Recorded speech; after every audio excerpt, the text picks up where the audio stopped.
Well, welcome back into the mid-Norfolk cottage garden here.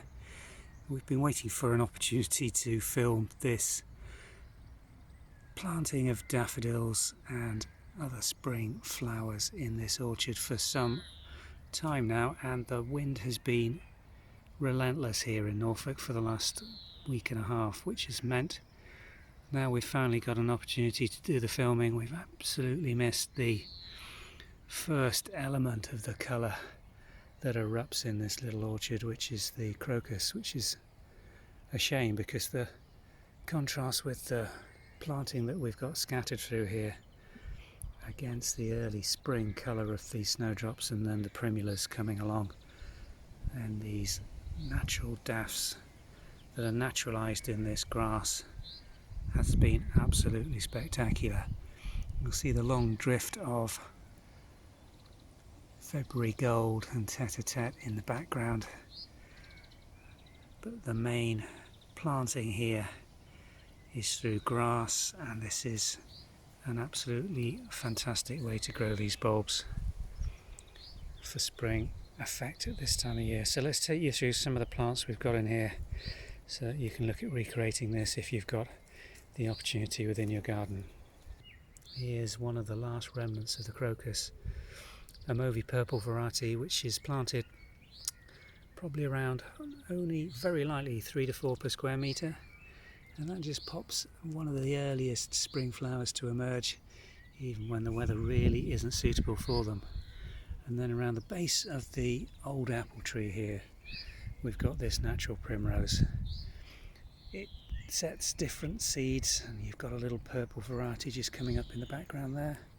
Pinky mauve this, and every so often you get all sorts of variations of this beautiful primrose yellow. This one just growing into the side, a little touch of pink with the yellow centres on that one.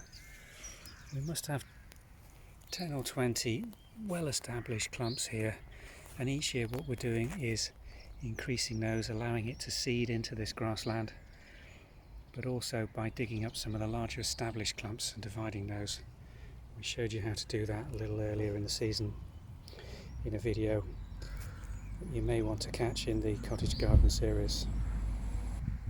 These upright tall bulbs are giant snowflakes, each one like a little snowdrop flower but held in multiple sprays on these long stems. And this is one of my favourite early foliage plants to come up in this border. Back in January this was putting up these lovely dark lush emerald green spikes of foliage above the grass, and that's one of the first indicators that spring's really on its way and coming. We've got those planted around the base of the tree. They grow from bulbs very similar to daffodils in size and shape to look at, easy to divide, and the easiest way of growing those is either by letting them seed or again by digging up established clumps and spreading them into smaller clumps around where you want them to flower the following season. Just look at all these seedlings coming along. These are all naturalised seedlings that have set over the last 3, 4, 5 years, and this is a natural variety of daffodil, not a hybrid or a highly bred one, but a native English daffodil. And these, if you don't deadhead them, will throw these seeds around the base, and this will thicken up over the coming years to give a really thick and dense flowering display of these little beauties. Absolutely lovely pale outer with that central yellow trumpet. Absolutely fantastic. Just coming into its own now is some of this anemone, Turkish anemone grown from a little corn, which has overwintered beautifully in this grassland and is now just starting to replace the colour that we lost earlier from the crocus finishing, and they'll continue on for another month and really give us this beautiful effect. What we now do with this as it comes to an end, some of these daffs, the hybrid, the larger varieties in front of you there with the orange centres, they won't set seed that's true, so we will tend to deadhead these to improve the flowering the following season, but the rest is just left natural. We don't cut this orchard until middle of August. We really leave it well into the summer, and then we cut it hard back, take a hay crop off here, and then start mowing it for the rest of the season so that we get this very lawn-like appearance by the end of November.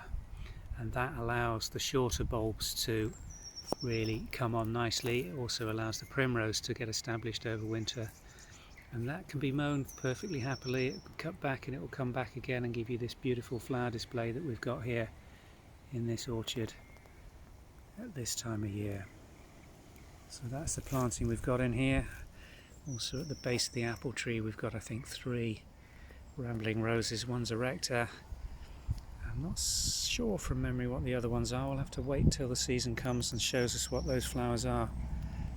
But this is one of my favourite areas in the garden at this time of year. And if you're into wildlife garden and naturalistic plantings, then growing bulbs in grass naturalised like this is a beautiful thing to be able to do.